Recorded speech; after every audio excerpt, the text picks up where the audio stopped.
Bonjour Maggie. Bonjour MPI France-Suisse. Alors Maggie, aujourd'hui nous sommes à Paris, au bar le Wine Touch rue Quincampoix. Il y a un rendez-vous, je crois, pour MPI, en tout cas pour les membres. Tout à fait. Nous sommes ce soir rue Quincampoix pour célébrer à la fois la première partie de l'année par un summer drink et tout simplement rencontrer nos membres en toute décontraction lors d'un meet-up régulier, sans thématique aucune. Alors c'était l'occasion du coup de te poser quelques questions, parce que Maggie quand même, ça fait un petit moment que tu fais partie d'MPI France-Suisse, et on avait envie d'en savoir un petit peu plus, et bien sur le nombre d'années que tu avais parcouru chez MPI France-Suisse, et qu'est-ce que tu avais fait aussi chez MPI France-Suisse, parce que tu es quand même quelqu'un d'impliqué depuis le début. Tout à fait. Alors tout d'abord, il faut que je vous dise que j'étais à l'étranger jusqu'en 2009, et je connaissais MPI. Et puis en 2009, lorsque j'ai créé ma société Secure Events, j'ai naturellement pris le membership.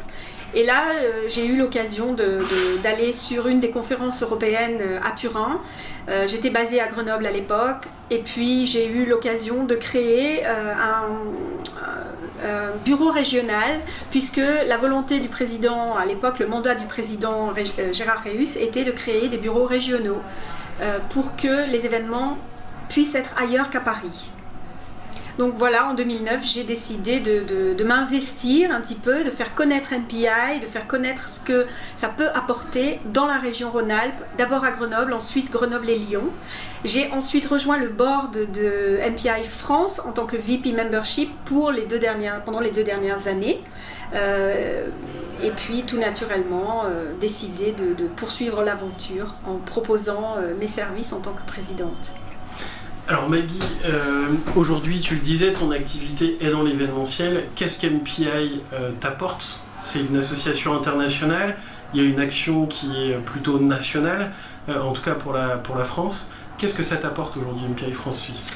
MPI, alors moi c'est vrai que je travaille pour la majeure partie du temps à l'étranger, mon passé est complètement international et MPI c'est ma fenêtre sur ce qui se fait ailleurs et ce qu'on peut apporter pour améliorer chez nous en ayant des best practices qui marchent dans d'autres pays, que l'on peut adapter culturellement en France et c'est de l'international, un outil international que l'on peut utiliser au niveau local.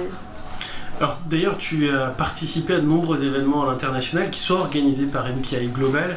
On a notamment un congrès européen qui est MEC. Il y a aussi des rendez-vous plutôt aux États-Unis, notamment à Dallas. Est-ce que tu peux nous en dire un peu plus, parce que je sais que tu es assez souvent présente lors de ces événements. Tout à fait. En effet, j'ai parlé tout à l'heure de la conférence EMEC, qui est une conférence éducationnelle à laquelle j'ai assisté durant ces 3 dernières années, Cracovie, Copenhague et dernièrement Grenade.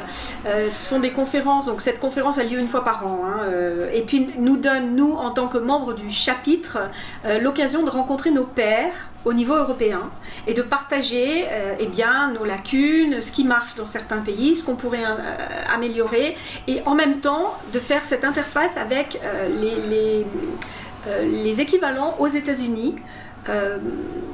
Quand je vais à ce genre de réunions aussi aux États-Unis, donc des réunions de chapitre, c'est aussi intéressant de voir qu'aux États-Unis,